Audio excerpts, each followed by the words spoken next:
In the earlier classes, we discussed regarding the stages of company, formation of company. A formation of company, we discussed some of the stages. So, ಯಾವ stages we discuss ಮಾಡಿದ್ದೀವಿ?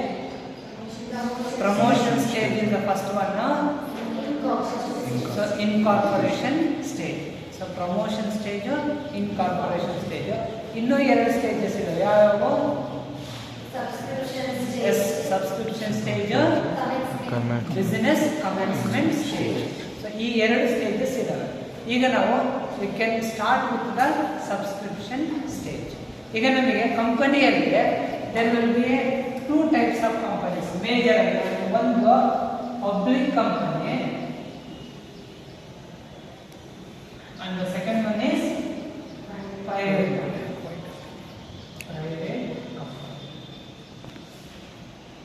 So you are very familiar with the meaning of these two, right?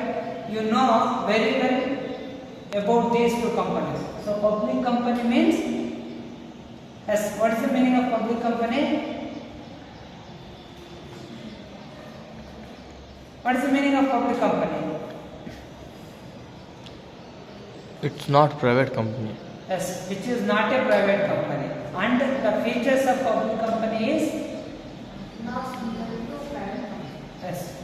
So the main feature of public company is the public has a more than 51% shares.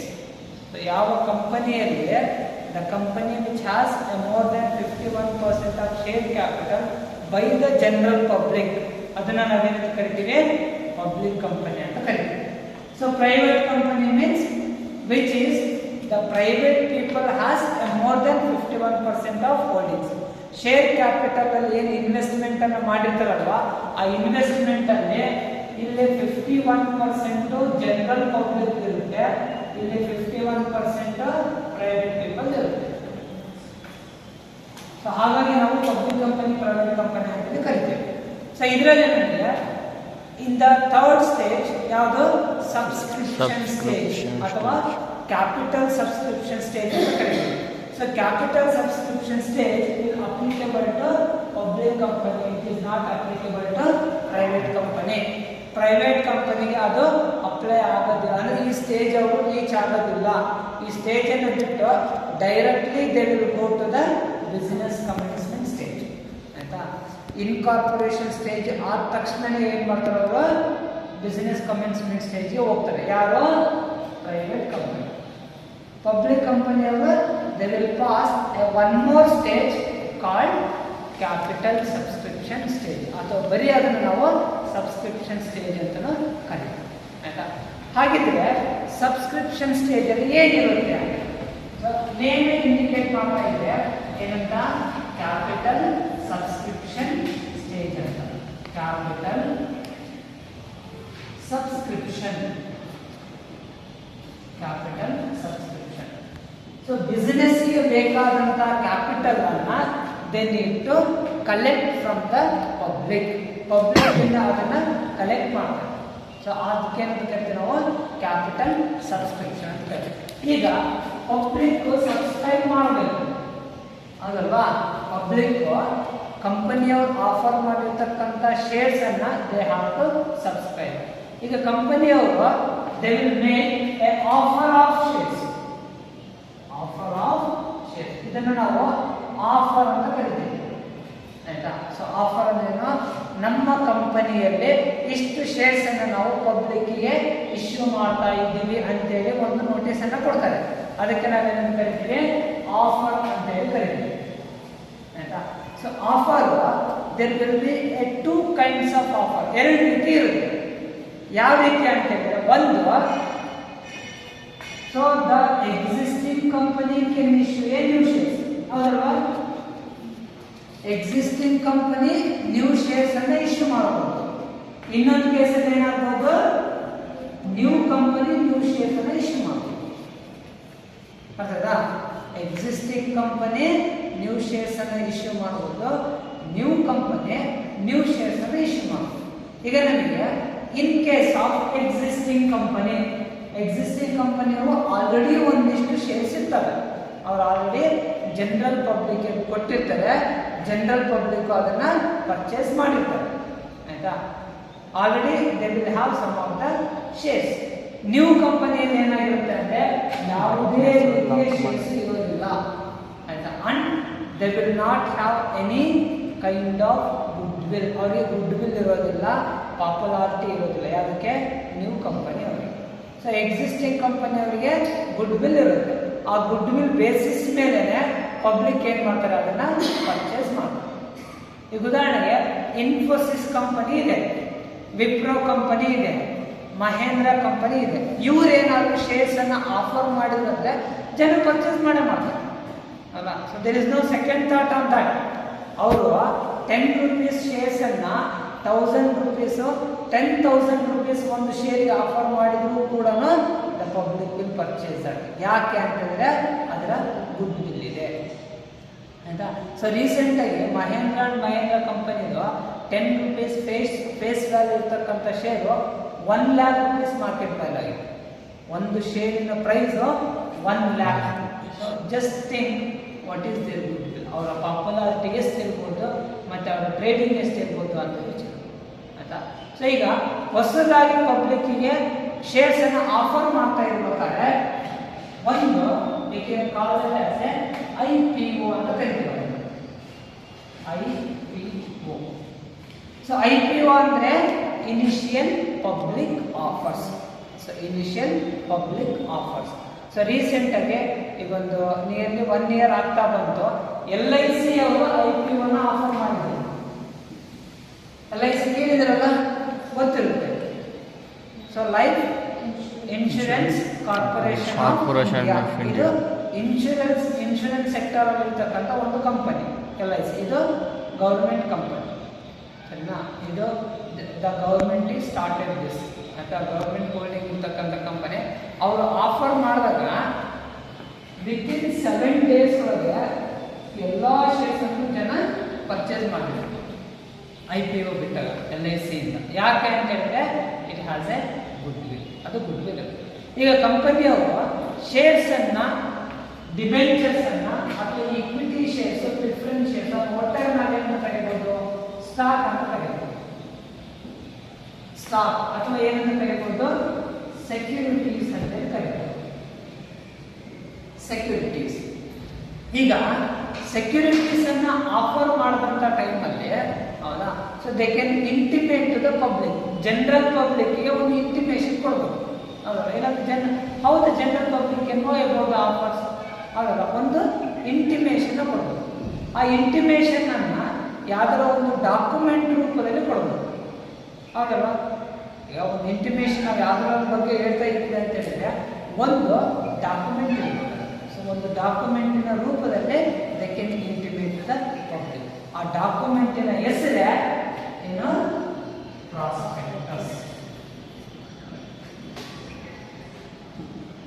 So ನಾನು today we are going to discuss about the prospectus. So prospectus ಅನ್ನೋ concept ಬಗ್ಗೆ ನಾವು discussion ಮಾಡ್ತೀವಿ.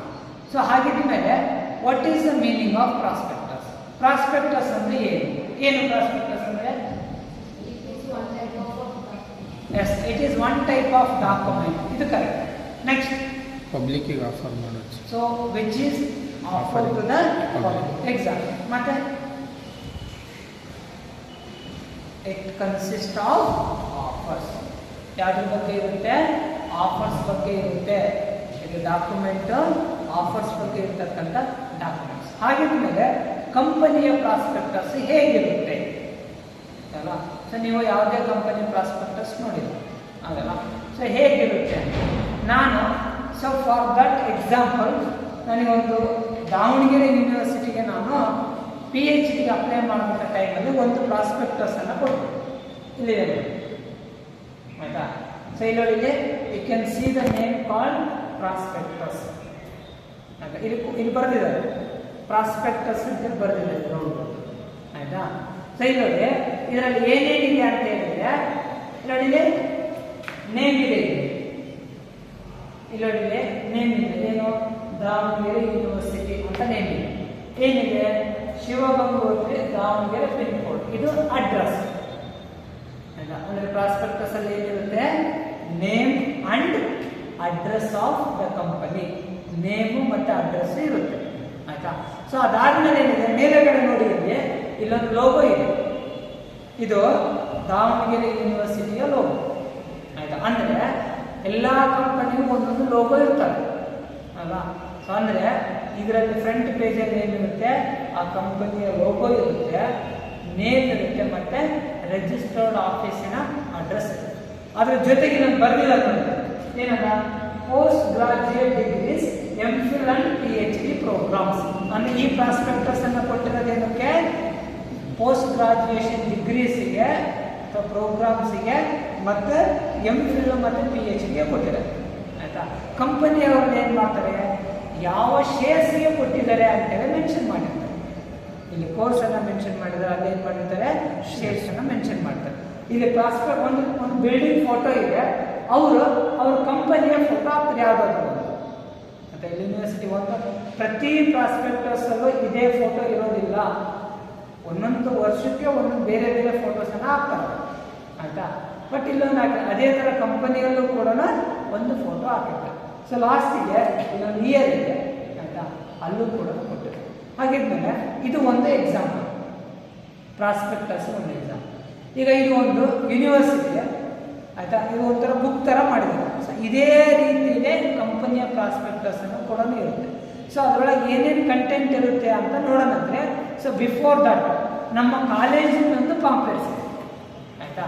ಈ ತರ book ಇದ್ರೆ ನಾವೇನಂತ ಕರಿತೀವಿ, ಇದನ್ನ ಪ್ರಾಸ್ಪೆಕ್ಟಸ್ ಅಂತ ಕರಿತೀವಿ. ಈ ತರ ಒಂದು ಶೀಟ್ ಅಲ್ಲಿ ಏನಂತ ಕರಿತೀವಿ, ಅದನ್ನ ನಾವು ಪಾಂಪ್ಲೆಟ್ಸ್ ಅಂತ ಕರಿತೀವಿ ಆಯ್ತಾ. ಈ ಪಾಂಪ್ಲೆಟ್ಸ್ ಏನಕ್ಕೆ ಸಂಬಂಧಪಟ್ಟಿದ್ದು ಅಂತ ಹೇಳಿದ್ರೆ, ನಮ್ಮ ಅಡ್ಮಿಷನ್ಗೆ ಸಂಬಂಧಪಟ್ಟಿದ್ದು. ಕಂಪನಿಯ ಪ್ರಾಸ್ಪೆಕ್ಟಸ್ ಏನಕ್ಕೆ ಸಂಬಂಧಪಟ್ಟಿದ್ದು, ಇಶ್ಯೂ ಆಫ್ ಶೇರ್ಸ್ಗೆ ಸಂಬಂಧಪಟ್ಟಿದ್ದು. ನಮ್ಮ ಪ್ರಾಸ್ಪೆಕ್ಟಸ್ ನಮ್ಮ ಪಾಂಪ್ಲೆಟ್ಸ್ ಏನಕ್ಕೆ ಸಂಬಂಧಪಟ್ಟಿದ್ದು, ಡಿಗ್ರಿ ಅಡ್ಮಿಷನ್ಗೆ ಸಂಬಂಧ. ಹಾಗಿದ್ಮೇಲೆ ಇದರಲ್ಲಿ ಏನೇನು ಕಂಟೆಂಟ್ ಇರುತ್ತೆ ಇಲ್ಲಿ ನೋಡಿ, ಮೇಲೆ ನಾವು ಬರೆದಿದ್ದೇವೆ, ಒಂದು ಸೈಡ್ ಕನ್ನಡ ವರ್ಷನ್ ಇದೆ, ಒಂದು side English version. So we can start with the English version ಆಯ್ತಾ. ಇಲ್ಲಿ ನೋಡಿ, ಇದು ನಮ್ಮದು ಒಂದು ಲೋಗೋ, ನಮ್ಮ STJ ಎಜುಕೇಶನ್ ಸೊಸೈಟಿಯ ಲೋಗೋ ಇದೆ ಮೇಲೆ ಆಯ್ತಾ. ಅದಾದ್ಮೇಲೆ ಇದಿದೆ ನೋಡ್ರೆ, ಶ್ರೀ ತರಳಬಾಳು ಜಗದ್ಗುರು ಎಜುಕೇಶನ್ ಸೊಸೈಟಿ ರಿಜಿಸ್ಟರ್ಡ್ ಸಿರಿಗೆರೆ. ಅಂದ್ರೆ ಇದು ನಮ್ಮ ಸಂಸ್ಥೆಯ ಅಡ್ರೆಸ್, ನಾವು ಅದರ ಅಧೀನದಲ್ಲಿ ವರ್ಕ್ ಮಾಡ್ತಾ ಇದ್ದೀವಿ, ಹಾಗಾಗಿ ನಮ್ಮ ಸಂಸ್ಥೆಯ ಹೆಸರನ್ನು ಹಾಕಿದ್ವಿ. ಅದಾದ್ಮೇಲೆ ನಮ್ಮ ಕಾಲೇಜ್ ಹೆಸರನ್ನು ಹಾಕಿದ್ದೀವಿ, Hiremegalagere Patil Siddanagouda degree college, Harapanahalli, Vijayanagara district. ಇದು ನಮ್ಮ ರಿಜಿಸ್ಟರ್ಡ್ ಆಫೀಸ್ ಅಡ್ರೆಸ್, ನಮ್ಮ ಕಾಲೇಜಿನ ಅಡ್ರೆಸ್ ಆಯ್ತಾ. Hiremegalagere Patil Siddanagouda degree college, Harapanahalli, Vijayanagara district. ಇದು ಕಂಪ್ಲೀಟ್ ಅಡ್ರೆಸ್ ಇದೆ ಆಯ್ತಾ. ಸೊ ಅದಾದ್ಮೇಲೆ ನಾವೇನ್ ಮಾಡಿದ್ರೆ, ನಮ್ಮ ಯೂನಿವರ್ಸಿಟಿ ಯಾವುದಕ್ಕೆ ಅಫಿಲಿಯೇಟೆಡ್ ಇದೆ ಅಂತ ಹಾಕಿದ್ವಿ. ಅಂದ್ರೆ affiliated to Vijayanagara Srikrishna Devaraya university ಅಂತ ನಾವು ಅಫಿಲಿಯೇಷನ್ ಹಾಕಿದ್ವಿ.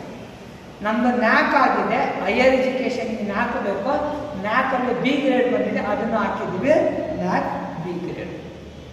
ಸೊ ಇಷ್ಟು ಏನಿದು ನಮ್ಮ ಕಾಲೇಜಿನ ಬಗ್ಗೆ ಇರ್ತಕ್ಕಂಥ ಬೇಸಿಕ್ ಇನ್ಫಾರ್ಮೇಶನ್. ಹಾಗಿದ್ಮೇಲೆ ಇಲ್ಲೇನ್ ಮಾಡಿದ್ದೀವಿ, admissions open for 3 years BCom degree. ಇದು ಏನಕ್ಕೆ ಸಂಬಂಧಪಟ್ಟಿದ್ದು, ಅಡ್ಮಿಷನ್ಗೆ ಸಂಬಂಧಪಟ್ಟಿದ್ದು, ಅಲ್ಲಿ ನಾವು ಹಾಕಿದ್ದೀವಿ ಅಡ್ಮಿಷನ್ಸ್ ಇದೆ ಅಂತ ಆಯ್ತಾ. ಸೊ ಇದು 24, 24, 25 ಇರ್ತಕ್ಕಂಥದ್ದು. ಸೊ ಇದರಲ್ಲಿ ವಿ ಕ್ಯಾನ್ ಮೆನ್ಷನ್ ಆಯ್ತಾ. ಸೊ ಅದಾದ್ಮೇಲೆ ನಮ್ಮ ಕಾಲೇಜಿನಲ್ಲಿರ್ತಕ್ಕಂಥ ಫೆಸಿಲಿಟೀಸ್ ಬಗ್ಗೆ ಹಾಕಿದ್ದೀವಿ. ಕಾಲೇಜಲ್ಲೇ ನಮ್ಮ ಕಾಲೇಜಲ್ಲಿ ಏನೇನು ಫೆಸಿಲಿಟೀಸ್ ಇದೆ ಅನ್ನೋದನ್ನು ನಾವು ಹಾಕಿದ್ದೀವಿ ಆಯ್ತಾ. ಸೊ ಇನ್ನೂ ಸ್ವಲ್ಪ ಜಾಸ್ತಿ ದೊಡ್ಡದಾಗಿ ಏನಾದರೂ ಮಾಡಿಸಿದ್ರೆ ಕೆಲವೊಂದು ಫೋಟೋಸನ್ನು ಕೂಡ ಹಾಕ್ಬೋದಿತ್ತು, ನಮ್ಮ ಬಿಲ್ಡಿಂಗ್ ಫೋಟೋಸ್ ಅವೆಲ್ಲ. ನಾವು ಕಂಟೆಂಟ್ ಇಂಪಾರ್ಟೆಂಟು ಅಂತೇಳಿ ಫೋಟೋಸನ್ನೆಲ್ಲ ಬಿಟ್ಟು ಜಸ್ಟ್ ನಮ್ಮ ಕಾಲೇಜಲ್ಲಿ ಏನೇನು ಅವೈಲಬಿಲಿಟಿ ಇದೆ ಅಂತೇಳಿ ಹಾಕಿದ್ವಿ. ಸೊ ಲಾಸ್ಟಿಗೆ ಏನು ಕೊಟ್ಟಿದ್ವಿ, you can contact for admission. ಅಡ್ಮಿಷನ್ಗೆ ಕಾಂಟ್ಯಾಕ್ಟ್ ಇಂಥನ್ನ ಕಾಂಟ್ಯಾಕ್ಟ್ ಮಾಡಬಹುದು ಅಂತೇಳಿ ನಾವು ಕೊಟ್ಟಿದ್ವಿ. ಸೊ ಇದು ನಮ್ಮ ಕಾಲೇಜಿನ ಪ್ರಾಸ್ಪೆಕ್ಟಸ್ ಆಯ್ತಾ. ಇದಾದ್ಮೇಲೆ ಸೊ ಇದರ ಡೀಟೇಲ್ಸ್ ಇನ್ನೊಂದು ಸೈಡ್ ಸೇಮ್ ಅದೇ ಥರನೇ ಕನ್ನಡ ವರ್ಷನ್ ಇದೆ. ಈಗ ನಮಗೆ ದಾವಣಗೆರೆ ಯೂನಿವರ್ಸಿಟಿ ಪ್ರಾಸ್ಪೆಕ್ಟಸ್ನ ಕವರ್ ಪೇಜ್ ಅನ್ನು ನಾವು ಕವರ್ ಪೇಜ್ ಅಂತ ಕರಿತೀವಿ, ಅಂದರೆ ಫ್ರಂಟ್ ಪೇಜ್ ಅನ್ನು ಇರುತ್ತೆ. ಹಾಗಿದ್ಮೇಲೆ ಇದೇ ಥರನೇ ಕಂಪನಿದು ಕೂಡ ಇರುತ್ತೆ.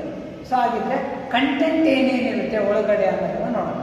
ಸೊ ಫಸ್ಟ್ ಇದನ್ನು ನಾವು ಈ ಥರ ಓಪನ್ ಮಾಡಿದ್ವಿ ಅಂತ ಹೇಳಿದ್ರೆ, ಇಲ್ಲಿ ಅಥಾರಿಟೀಸ್ ಬಗ್ಗೆ ಕೊಟ್ಟಿದ್ದಾರೆ ಯಾರ್ಯಾರು ಅಥಾರಿಟೀಸ್ ಇರ್ತಾರೆ, ಆ ವರ್ಷದಲ್ಲಿ ಯಾರ್ಯಾರು ಆ ಯೂನಿವರ್ಸಿಟಿಗೆ ಸಂಬಂಧಪಟ್ಟಂತಾರೆ ಯಾರ್ಯಾರು ಇರ್ತಾರೋ ಅವ್ರ ಬಗ್ಗೆ ಕೊಟ್ಟಿರ್ತಾರೆ. ಸೊ ಅದೇ ಥರ ನಾವು ಕಂಪನಿ ಪ್ರಾಸ್ಪೆಕ್ಟಸನ್ನು ಓಪನ್ ಮಾಡ್ಕೊಂಡ ತಕ್ಷಣ ಏನು ಮಾಡಿರ್ತಾರೆ, ಅಥಾರಿಟೀಸ್ ಬಗ್ಗೆ ಕೊಟ್ಟಿರ್ತಾರೆ. ಅಂದರೆ ಯಾರು ಬೋರ್ಡ್ ಆಫ್ ಡೈರೆಕ್ಟರ್ಸ್ ಯಾರ್ಯಾರಿದ್ದಾರೆ, ಸರಿನಾ, ಆಮೇಲೆ ಚೇರ್ಮನ್ ಯಾರಿದ್ದಾರೆ, ಆಯಿತಾ, ಅಥವಾ ಪ್ರೆಸಿಡೆಂಟ್ ಯಾರಿದ್ದಾರೆ, ಅವರ ಅಡ್ರೆಸ್ಸು, ಅವರ ಕಾಂಟ್ಯಾಕ್ಟ್ ನಂಬರನ್ನು ಕೊಟ್ಟಿರ್ತಾರೆ. ಆಯಿತಾ, ಇಲ್ಲಿ ಮೇಜರಾಗಿ ಯಾರಿರ್ತಾರೆ, ಬೋರ್ಡ್ ಆಫ್ ಡೈರೆಕ್ಟರ್ಸ್ ಇರ್ತಾರೆ. ಸೊ ಈ ಕಡೆ VC ಅವರ ಫೋಟೋ ಮತ್ತು ಅವರು ಮೆಸೇಜ್ ಕೊಟ್ಟಿರೋದಿದೆ. ಆಯಿತಾ, ಆದರೆ ಕಂಪನಿ ಪ್ರಾಸ್ಪೆಕ್ಟಸಲ್ಲಿ ಏನಿರುತ್ತೆ, CEO ಮೆಸೇಜ್ ಹೇಳಿರೋದು ಇರ್ತದೆ. CEO ಇರ್ತಾರಲ್ಲ, ಚೀಫ್ ಎಕ್ಸಿಕ್ಯೂಟಿವ್ ಆಫೀಸರ್, ಅವರು is responsible for the day to day activities of a company. ಕಂಪನಿಯ ಡೇ ಟು ಡೇ ಆಕ್ಟಿವಿಟೀಸ್ಗೆ ಅವರು ರೆಸ್ಪಾನ್ಸಿಬಲ್. ಹಾಗಾಗಿ ಅವರು ಹೇಳಿರ್ತಕ್ಕಂಥ ಕಂಪನಿ ಬಗ್ಗೆ ಹೇಳಿರ್ತಕ್ಕಂಥ ಮೆಸೇಜನ್ನು ಕೊಟ್ಟಿದ್ದಾರೆ. ಸೊ ಆಯಿತಾ. So next when you go to the next page ಏನಿರುತ್ತೆ ಅಂತ ಹೇಳಿದ್ರೆ, ಇಲ್ಲಿ ಕಾಂಟ್ಯಾಕ್ಟ್ ಡೀಟೇಲ್ಸನ್ನು ಕೊಟ್ಟಿದ್ದಾರೆ, ಯಾರ್ಯಾರು ಇರ್ತಾರೆ ಅಂತ. ಅದೇ ಥರ ಅದರಲ್ಲೂ ಕೂಡ ಏನು ಮಾಡಿರ್ತಾರೆ, ಕಾಂಟ್ಯಾಕ್ಟ್ ಡೀಟೇಲ್ಸನ್ನು ಬರೆದಿರ್ತಾರೆ. ಸೊ ಅದಾದಮೇಲೆ ಇದರಲ್ಲಿರ್ತಕ್ಕಂಥ ನೆಕ್ಸ್ಟ್ ವಿತ್ ಫೋನ್ ನಂಬರ್ಸ್, ಇದರಲ್ಲಿ ಏನು ಮಾಡ್ತಾರೆ, ಡಿಪಾರ್ಟ್ಮೆಂಟ್ ವೈಸ್ ಕೊಡ್ತಾ ಹೋಗಿದ್ದಾರೆ. ಆಯಿತಾ. ಸೊ ಏನೇನು ಅಂತ ಹೇಳಿದ್ರೆ, ಉದಾಹರಣೆ ಕನ್ನಡ ಡಿಪಾರ್ಟ್ಮೆಂಟು, ಇಂಗ್ಲೀಷ್ ಡಿಪಾರ್ಟ್ಮೆಂಟು, ಆಯಿತಾ, history, economics, political science, sociology, commerce, ಆಯಿತಾ, ಮ್ಯಾನೇಜ್ಮೆಂಟು, ಮತ್ತು ನಮಗೆ ಸೈನ್ಸಲ್ಲೆಲ್ಲ ಕೆಲವು ಸಬ್ಜೆಕ್ಟ್ ಬರ್ತಾವಲ್ವ, ಯಾವುದು physics, chemistry, mathematics, biology, botany, biochemistry, biotechnology, ಈ ಥರ ಒಟ್ಟು ಎಲ್ಲ ಡಿಪಾರ್ಟ್ಮೆಂಟಿನ ಕೋಆರ್ಡಿನೇಟರ್ಸು ಅಥವಾ ಚೇರ್ಮನ್ನಿನ ನಂಬರ್ ಕೊಟ್ಟಿರ್ತಾರೆ. ಕಂಪನಿ ಪ್ರಾಸ್ಪೆಕ್ಟಸಲ್ಲಿ ಏನು ಮಾಡಿರ್ತಾರೆ, ಅಲ್ಲೂ ಕೂಡ ಡಿಪಾರ್ಟ್ಮೆಂಟ್ ಇರ್ತಾರೆ. ಆದರೆ ಯಾವ್ಯಾವ ಇರ್ತವೆ, ಪ್ರೊಡಕ್ಷನ್ ಡಿಪಾರ್ಟ್ಮೆಂಟ್ ಇರುತ್ತೆ, ಮತ್ತು ಸೇಲ್ಸ್ ಡಿಪಾರ್ಟ್ಮೆಂಟ್ ಇರುತ್ತೆ, so HR department, human resource department ಇರುತ್ತೆ, ಮತ್ತು ಯಾವುದು ಫೈನಾನ್ಸ್ ಡಿಪಾರ್ಟ್ಮೆಂಟ್ ಇರುತ್ತೆ, ಹೌದಲ್ಲ, yes, research and development department ಇರುತ್ತೆ, R&D ಅಂತ ಕರಿತೀವಿ ಅದನ್ನ. ಓಕೆ. ಸೊ ಈ ಥರ ಎಲ್ಲ ಡಿಪಾರ್ಟ್ಮೆಂಟಿನ ಡಿಪಾರ್ಟ್ಮೆಂಟಲ್ ಮ್ಯಾನೇಜರ್ ಹೆಸರನ್ನು ಕೊಟ್ಟಿರ್ತಾರೆ. ಮ್ಯಾನೇಜರ್ ಹೆಸರನ್ನು ಕೊಟ್ಟು ಅವರ ಕಾಂಟ್ಯಾಕ್ಟ್ ಡೀಟೇಲ್ಸ್ ಎಲ್ಲ ಕೊಟ್ಟಿರ್ತಾರೆ. ಸೊ ಅದಾದಮೇಲೆ ನಮಗೆ ಇದು ಕಂಟೆಂಟ್ಸ್ ಇದೆ. ಇಲ್ಲಿ ಅಬೌಟ್ ದಾವಣಗೆರೆ ಯೂನಿವರ್ಸಿಟಿ, ಅದರಲ್ಲಿ ಏನು ಮಾಡ್ತಾರೆ, ಅಬೌಟ್ ಕಂಪನಿ, ಅದು ಯಾವ ವರ್ಷ ಸ್ಟಾರ್ಟ್ ಆಯಿತು, ಆಯಿತಾ, ಅದರ ವಿಷನ್ ಏನು, ಅದರ ಮಿಷನ್ ಏನು, ಅದರ ಅಬ್ಜೆಕ್ಟಿವ್ಸ್ ಏನು, ಅದು ಯಾವ್ಯಾವ ಪ್ರಾಡಕ್ಟ್ಸನ್ನು ತಯಾರು ಮಾಡುತ್ತೆ, ಅದೆಲ್ಲ ಇನ್ಫಾರ್ಮೇಷನನ್ನು ಕೂಡ ಯಾವ್ಯಾವುದೇ ಇದರಲ್ಲಿ ಕೊಟ್ಟಿದೆ. ಸೊ ಅದಾದಮೇಲೆ ನಮಗೆ ಮೇಜರಾಗಿ ಬೇಕಾಗಿರೋ ನೋಡಿ, ಇದು ಕೋರ್ಸ್ ಹೆಸರಿದೆ, ಇಲ್ಲಿ ಕೋರ್ಸ್ ಸ್ಟ್ರಕ್ಚರ್ ಇದೆ ಅಲ್ವಾ. ಸೊ ಅದರಲ್ಲಿ ಏನು ಮಾಡಿರ್ತಾರೆ, ನೇಚರ್ ಆಫ್ ಶೇರ್ಸನ್ನು ಕೊಟ್ಟಿರ್ತಾರೆ. ಅಂದರೆ ಈಕ್ವಿಟಿ ಶೇರಾ, ಪ್ರಿಫರೆನ್ಸ್ ಶೇರ್ಸಾ ಅಥವಾ ಡಿಬೆಂಚರ್ಸಾ, ಯಾವನ್ನ ಆಫರ್ ಮಾಡ್ತಾರೆ ಅಂತೇಳಿ ಕೊಟ್ಟಿರ್ತಾರೆ. ಆಯಿತಾ, ಯಾವನ್ನ ಅಂದರೆ ಯಾವ ಕೈಂಡ್ ಆಫ್ ಸೆಕ್ಯೂರಿಟೀಸನ್ನು ಆಫರ್ ಮಾಡ್ತಾರೆ ಅಂತ ಕೊಟ್ಟಿರ್ತಾರೆ. ಸೊ ಆ ಥರ ನಮಗೆ ಡೀಟೇಲ್ಸ್ ಇರುತ್ತೆ. ಸೊ ಇದು ಮುಗಿದ ಮೇಲೆ ಲಾಸ್ಟಲ್ಲಿ ಏನಿದೆ ಅಂತ ಹೇಳಿದರೆ, ಇಲ್ಲಿ ಬಂದಾಗ ಇದರಲ್ಲೆಲ್ಲ ಯೂನಿವರ್ಸಿಟಿದಾಗಿರೋದ್ರಿಂದ ಫೀಸ್ ಸ್ಟ್ರಕ್ಚರ್ ಎಲ್ಲದೂ ಕೊಟ್ಟಿರ್ತಾರೆ. ಆಯಿತಾ. ಸೊ ಫೀಸ್ ಸ್ಟ್ರಕ್ಚರನ್ನು ಕೊಟ್ಟು ನಮಗೆ ಭಾಳ ಇಂಪಾರ್ಟೆಂಟ್ ಏನು, ಡೇಟ್ ಅದನ್ನು ನೋಡಿದರೆ, ಅಪ್ಲಿಕೇಶನ್ ಯಾವಾಗ ಸ್ಟಾರ್ಟ್ ಆಗುತ್ತೆ, ಅಪ್ಲಿಕೇಶನ್ ಯಾವಾಗ ಎಂಡ್ ಆಗುತ್ತೆ, ಕೌನ್ಸಿಲಿಂಗು ಯಾವಾಗ ಹೋಗುತ್ತೆ ಅಂತ ಇದು ಕೊಟ್ಟಿರ್ತಾರೆ. ಕಂಪನಿ ಪ್ರಾಸ್ಪೆಕ್ಟಸಲ್ಲಿ ಏನು ಕೊಟ್ಟಿರ್ತಾರೆ, ಯಾವಾಗ ಸ್ಟಾರ್ಟ್ ಆಗುತ್ತೆ, ಅಂದರೆ ಆಫರು ಯಾವ ಡೇಟಿಂದ ಸ್ಟಾರ್ಟ್ ಆಗುತ್ತೆ ಮತ್ತು ಯಾವ ಡೇಟಿಗೆ ಎಂಡ್ ಆಗುತ್ತೆ. ಆಯಿತಾ. ಸೊ ಅದ್ರ ಜೊತೆಗೆ ಸಬ್ಸ್ಕ್ರಿಪ್ಷನ್ ಅಂದರೆ ಶೇರ್ಸಿನ ಪ್ರೈಸ್ ಎಷ್ಟು, ಶೇರ್ಸಿನ ಈಕ್ವಿಟಿ ಶೇರ್ ಆಗಿರ್ಬೋದು, ಪ್ರಿಫರೆನ್ಸ್ ಶೇರ್ ಆಗಿರ್ಬೋದು, ಅಥವಾ ಡಿಬೆಂಚರ್ ಆಗಿರ್ಬೋದು, ಅಥವಾ ಬಾಂಡ್ಸ್ ಆಗಿರ್ಬೋದು, ಯಾವುದೇ ರೀತಿಯ ಸೆಕ್ಯೂರಿಟೀಸನ್ನು ಆಫರ್ ಮಾಡ್ತಾ ಇದ್ದರೆ ಯಾವ ಡೇಟಿಗೆ ಅದು ಎಂಡ್ ಆಗುತ್ತೆ, ಯಾವ ಡೇಟಿಗೆ ಸ್ಟಾರ್ಟ್ ಆಗಿ ಯಾವ ಡೇಟಿಗೆ ಎಂಡ್ ಆಗುತ್ತೆ, ಅದರ ಪ್ರೈಸ್ ಏನಿದೆ ಆಯಿತಾ, ಪ್ರೈಸ್ ಏನಿದೆ, ಮತ್ತು ಮೋಡ್ ಆಫ್ ಕಲೆಕ್ಷನ್ ಆಗ್ತಾಯ್ತಾ. ಮೋಡ್ ಆಫ್ ಕಲೆಕ್ಷನ್ ಅಂದರೆ ಎಷ್ಟು ಸ್ಟೇಜಲ್ಲಿ ಅವರು ಪಬ್ಲಿಕ್ಕಿಂದ ಅಮೌಂಟನ್ನು ಕಲೆಕ್ಟ್ ಮಾಡ್ತಾರೆ. ಅಂದರೆ ಅಪ್ಲಿಕೇಶನ್ಗೆ ಎಷ್ಟು, ಅಲಾಟ್ಮೆಂಟಿಗೆ ಎಷ್ಟು, ಕಾಲ್ಸಲ್ಲಿ ಫಸ್ಟ್ ಕಾಲು, ಸೆಕೆಂಡ್ ಕಾಲು, ಅಥವಾ ಅದನ್ನೇ ಸೆಕೆಂಡ್ ಆ್ಯಂಡ್ ಫೈನಲ್ ಕಾಲ್ ಮಾಡ್ಕೋಬೋದು, ಅಥವಾ third call, third and final. ಆಯಿತಾ. ಸೊ ಈ ಥರ ಇಷ್ಟು ಇನ್ಫಾರ್ಮೇಷನ್ನು ಕೂಡ ಪ್ರಾಸ್ಪೆಕ್ಟಸಲ್ಲಿ ಮೆನ್ಷನ್ ಆಗಿದೆ. ಈಗ ಪ್ರಾಸ್ಪೆಕ್ಟಸನ್ನು ಈ ಥರ ರೆಡಿ ಮಾಡಬೇಕು ಅಲ್ವಾ, ಈ ಥರ ಒಂದು ಬುಕ್ ಥರ ರೆಡಿ ಮಾಡಬೇಕು. ಸೊ ರೆಡಿ ಮಾಡಬೇಕಾದ್ರೆ before that they will prepare A one draft. So ಒಂದು ಡ್ರಾಫ್ಟ್ ಅನ್ನ ರೆಡಿ ಮಾಡಬೇಕು.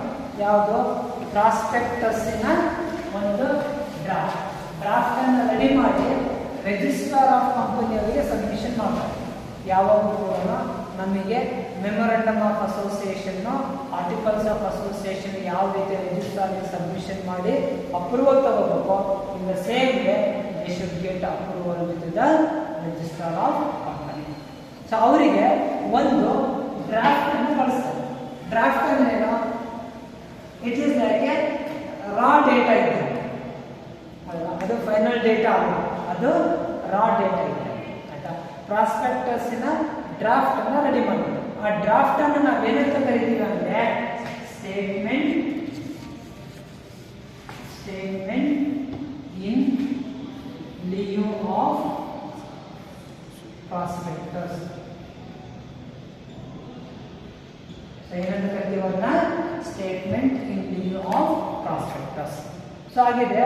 What do you mean by statement in lieu of prospectus ಅಂದ್ರೆ it is a draft prospectus prepared by the company before filing as a prospectus. ಪ್ರಾಸ್ಪೆಕ್ಟಸ್ ಆಗಿ final ಮಾಡೋದಕ್ಕಿಂತ ಮುಂಚೆ ಒಂದು draft ಅನ್ನು ರೆಡಿ ಮಾಡೋದಕ್ಕೆ ನಾವೇನಂತ ಕರಿತೀವಿ? Statement in lieu of prospectus ಅಂತ ಕರಿತೀವಿ. So this is the one. The next we can start with the prospectus. ಈಗ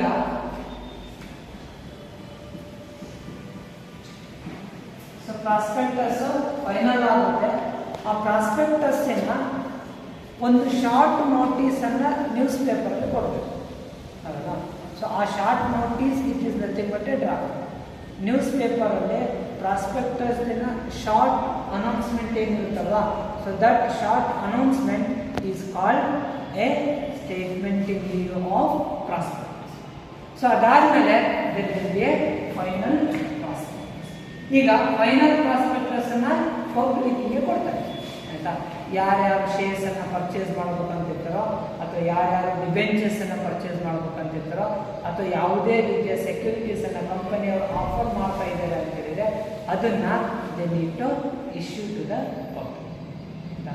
so it is nothing but an application ಆಯ್ತಾ.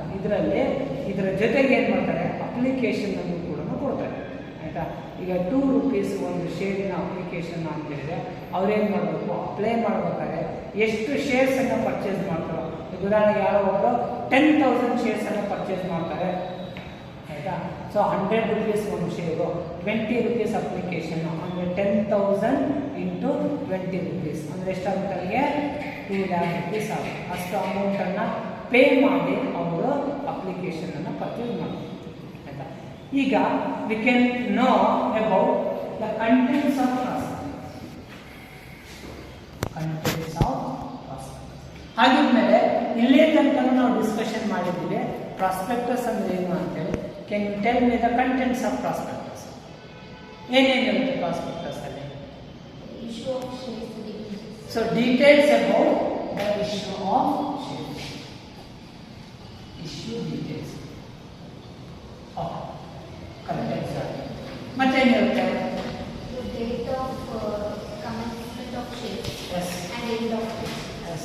Commencement, ಅಥವಾ you can write as a starting and ending date. Starting and ending date of offer. Next ಏನಿರುತ್ತೆ? ಮತ್ತೇನಿರುತ್ತೆ?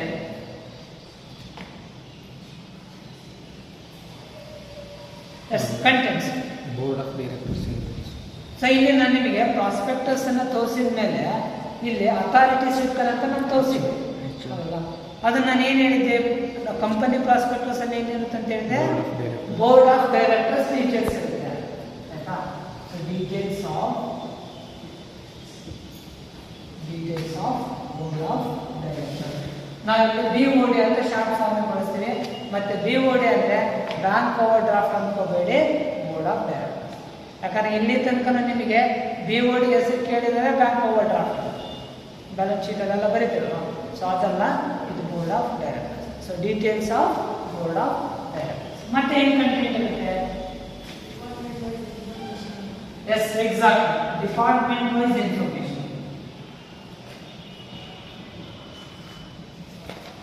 Department wise information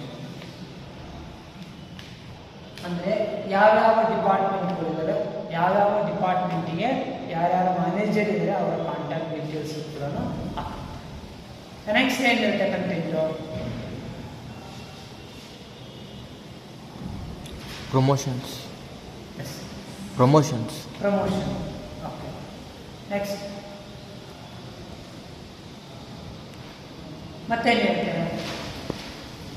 major content ಬಿಟ್ಟು name and address of company ಇರಲೇಬೇಕು, ಹೌದಲ್ಲ? So ಅದನ್ನೇ ನೀವು ಹೇಳ್ತಾ ಇದ್ದೀರಿ. Name and address. So name and address of registered office. ಆ registered office ಇರ್ತದಲ್ಲ ಅದರ ನೇಮು ಮತ್ತೆ ಅಡ್ರೆಸ್. ನೆಕ್ಸ್ಟ್ ಮತ್ತೇನಿರುತ್ತೆ?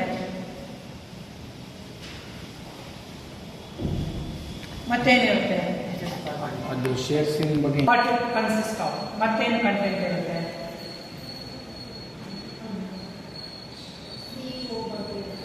CEO ಬಗ್ಗೆ ಇರುತ್ತೆ. HR department. So department wise HR department, production department, finance department ಈ ಥರ ಇನ್ಫಾರ್ಮೇಷನ್ ಇರುತ್ತೆ. ಮತ್ತು ಅವ್ರದ್ದು ಕ್ಯಾಪಿಟಲಿನ ಬಗ್ಗೆ, ಸ್ಟ್ರಕ್ಚರ್ ಬಗ್ಗೆ ಇರುತ್ತೆ. Yes, exact. ಇದು ಕ್ಯಾಪಿಟಲ್ ಸ್ಟ್ರಕ್ಚರ್ ಬಗ್ಗೆ ಇರುತ್ತೆ. ಕ್ಯಾಪಿಟಲ್ ಸ್ಟ್ರಕ್ಚರ್ ಯಾಕಂತಂದ್ರೆ ಇದು prospectus is related to capital. Capital ಸಬ್ಸ್ಕ್ರಿಪ್ಷನ್ಗೆ ಇರೋದ್ರಿಂದ ಕ್ಯಾಪಿಟಲ್ ಸ್ಟ್ರಕ್ಚರ್ ಅನ್ನು ನಾವು ಮೆನ್ಷನ್ ಮಾಡ್ತಾ ಇದ್ದೀವಿ. ಸೊ ಕ್ಯಾಪಿಟಲ್ ಸ್ಟ್ರಕ್ಚರ್ ಅಲ್ಲಿ ಇಟ್ ಕನ್ಸಿಸ್ಟ್ ಆಫ್ ಏನೇನು? ಈಕ್ವಿಟಿ ಶೇರ್ ಕ್ಯಾಪಿಟಲ್ ಎಷ್ಟಿರಬೇಕು, ಪ್ರಿಫರೆನ್ಸ್ ಶೇರ್ ಕ್ಯಾಪಿಟಲ್ ಎಷ್ಟಿರಬೇಕು, ಡಿಬೆಂಚರ್ ಎಷ್ಟಿರಬೇಕು ಅನ್ನೋದನ್ನು ಅವರು ಮೆನ್ಷನ್ ಮಾಡ್ತಾರೆ. So these are all some of the contents of class. So ಇಷ್ಟು ಅಬೌಟ್ ದ ಟುಡೇಸ್ ಕ್ಲಾಸ್. ಏನಾದರೂ ಕ್ವಶನ್ಸ್ ಇದ್ದರೆ, ಏನಾದರೂ ಡೌಟ್ಸ್ ಇದ್ದರೆ you can ask me, I will clarify your doubts.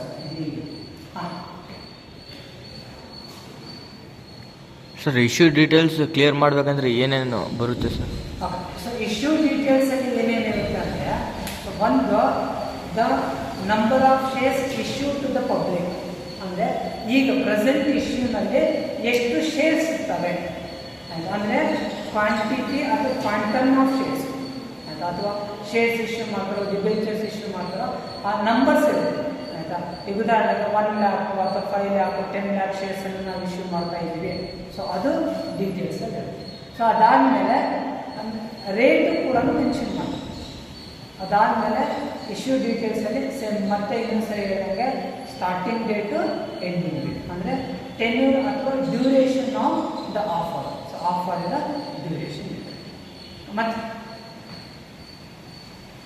Any other questions, any doubts?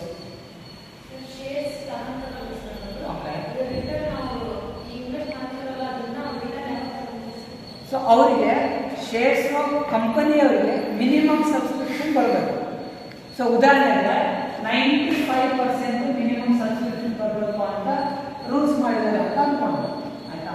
95% ಏನಾದರೂ subscription ಬಂತು ಅಂದರೆ ಅಷ್ಟು ಜನನು ಏನು ಮಾಡ್ತಾರೆ, ಶೇರ್ಸನ್ನು ಅಲಾಟ್ ಮಾಡ್ತಾರೆ. ನೆಕ್ಸ್ಟ್ ಪ್ರೊಸೆಸ್ಗೆ ಹೋಗ್ತಾರೆ, ಅಲಾಟ್ಮೆಂಟ್ ಪ್ರೊಸೆಸ್ ಹೋಗ್ತಾರೆ. ಶೇರ್ಸನ್ನು ಅಲಾಟ್ ಮಾಡಿದ್ರು ಅಂತ ಹೇಳಿದ್ರೆ ಅಮೌಂಟನ್ನು ರಿಫಂಡ್ ಮಾಡೋದಿಲ್ಲ.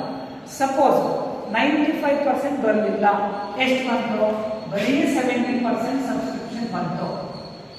ಅವಾಗ ಏನು ಮಾಡಬೇಕು, ಆ ಏನು ಪಬ್ಲಿಕ್ಕಿಂದ ಅಮೌಂಟ್ ತೊಗೊಂಡಿರ್ತಾರಲ್ಲ ಅದೆಲ್ಲದನ್ನು ಕೂಡ they have to refund. So refund ಮಾಡಬೇಕು, ಆಯಿತಾ? ಕಂಪನಿಯವರು ಇಟ್ಕೊಳ್ಳೋಂಗಿಲ್ಲ. ಅದು within 30 days they have to make a refund after the ending of the offer. Offer end ಆಗೋ ಡೇಟ್ ಇರುತ್ತಲ್ಲ, ಸೊ ಆ ಡೇಟ್ ಮುಗಿದ ತಕ್ಷಣ ಮಿನಿಮಮ್ ಸಬ್ಸ್ಕ್ರಿಪ್ಷನ್ ಬರಲಿಲ್ಲ ಅಂದರೆ ವಿತಿನ್ 30 ಡೇಸಲ್ಲಿ ಆ ಅಮೌಂಟನ್ನು ರೀಫಂಡ್ ಮಾಡ್ತಾರೆ. ಅದಾದಮೇಲೆ ಅಪ್ಲೈ ಮಾಡಿರ್ತಾರೆ ಶೇರ್ಸಿಗೆ ಅಪ್ಲೈ ಮಾಡಿದಂಥ ಟೈಮಲ್ಲಿ ಏನಾಗುತ್ತೆ, ಎಲ್ರಿಗೂ ಅಲಾಟ್ಮೆಂಟ್ ಮಾಡೋಕ್ಕಾಗಲ್ಲ ಬಂದು.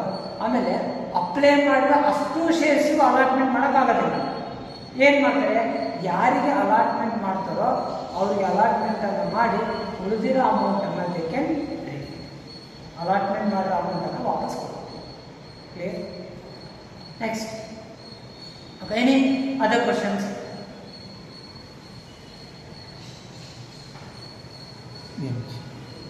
So no questions. So last year I will end up the class with one story. ಆಯ್ತಾ? ಸೊ ಒಂದು ಕಾಡಲ್ಲಿ ಒಂದು ಆಶ್ರಮ ಇತ್ತು. ಆಯ್ತಾ? ಒಂದು ಕಾಡಲ್ಲಿ ಒಂದು ಸೊ ಆ ಆಶ್ರಮದಲ್ಲಿ ಒಬ್ಬ ಚಿಕ್ಕ ಹುಡುಗ ಇದ್ದ. ಒಂದು ಚಿಕ್ಕ ಹುಡುಗ, ಒಂದೆಷ್ಟು ಒಂದು 6 ಇಂದ 7 ವರ್ಷದ ಹುಡುಗ, ಚಿಕ್ಕ ಹುಡುಗ ಇದ್ದಂತೆ. ಕಾಡಲ್ಲಿ ಒಂದ್ಸರಿ ಹೋಗ್ತಾ ಇರ್ಬೇಕಾದ್ರೆ ಅವನಿಗೆ ಒಂದು ಹುಲಿ ಮರಿ ಸಿಗ್ತಾನೆ. ಹುಲಿದು ಒಂದು ಚಿಕ್ಕ ಮರಿ ಸಿಗ್ತಾನೆ. ನೋಡೋದಕ್ಕೆ ತುಂಬ ಮುದ್ದಾಗಿತ್ತಂತೆ, ಚೆನ್ನಾಗಿತ್ತಂತೆ. ಅವನೇನು ಮಾಡಿದಂತೆ, ಆ ಹುಲಿ ಮರಿನ ಆಶ್ರಮ ತಗೊಂಡ್ಬಂದ. ಆಶ್ರಮದಲ್ಲಿ ಇರೋರೆಲ್ಲ ಹೇಳಿದ್ರಂತೆ, ದೊಡ್ಡವರೆಲ್ಲ, ಇಲ್ಲ ಅದು ಹುಲಿ ಕ್ರೂರ ಪ್ರಾಣಿ, ಅದನ್ನು ಸಾಕಬಾರದು, ತಗೊಂಡು ಕಾಡಿಗೆ ಬಿಡು ಅಂತ ಹೇಳಿದ್ರು. ಆ ಹುಡುಗ ಹೇಳಿದಂತೆ, ನಾನು ಇದನ್ನು ಚಿಕ್ಕದಿದಲ್ಲ, ಇದನ್ನು ನಾನು ಸಸ್ಯಾಹಾರಿ ಥರನೇ ಬೆಳೆಸ್ತೇನೆ. ಈಗ ಮಾಂಸಾಹಾರಿ ಪ್ರಾಣಿ ಅಲ್ವಾ, ನಾನು ಸಸ್ಯಾಹಾರಿ ಥರನೇ ಬೆಳೆಸ್ತೇನೆ ಅಂತ. ಇದು ಸಸ್ಯಾಹಾರಿನೇ ಜೀವನ ಮಾಡಿ ಯಾಕೆ ಆಗೋದಿಲ್ಲ, ನಿಮಗೆ ಗೊತ್ತಿಲ್ಲ, ನನಗೆ ಗೊತ್ತಿದೆ, ನಾನು ಬೆಳೆಸ್ತೀನಿ ಅಂತ ಹೇಳಿದ್ರು. ಸರಿ ಆಯಿತು, ನಿನ್ನಿಷ್ಟ ಅಂತ ಹೇಳಿದಂತೆ. ಆಶ್ರಮದ ಗುರುಗಳು ಕೂಡ ಹೇಳಿದ್ರಂತೆ, ಅದು ಕ್ರೂರ ಪ್ರಾಣಿ, ಹಿಂಸೆ ಮಾಡ್ತದೆ, ಆಯಿತಾ, ಅದನ್ನು ಕಾಡಲ್ಲಿ ಬಿಟ್ಟು ಅಂತ ಹೇಳಿದ್ರು.